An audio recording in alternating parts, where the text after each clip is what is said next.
Hi there. Something that's not really discussed much these days when we talk about leadership is leadership and the importance of comfort with death, facing death.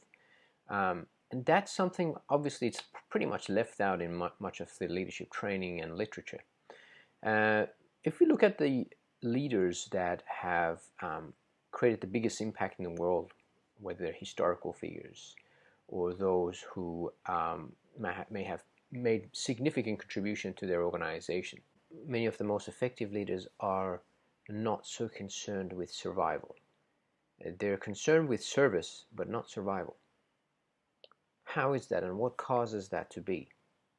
First of all, I'd like to quote Greenfield, who did much research around servant leadership. And one thing Greenfield says is that servant leadership or servant leaders are servants first, then they become leaders as a consequence of having a servant mindset. Service and the desire to serve exceeds even the need for survival for many of these leaders. And you can see historical figures like Gandhi was willing to die for his cause, and many of the leaders, even whether they're positive leaders or negative leaders, were um, very much not concerned with survival at all. They're far more um, interested in their cause and in the mission and vision that they had for change than their own personal survival.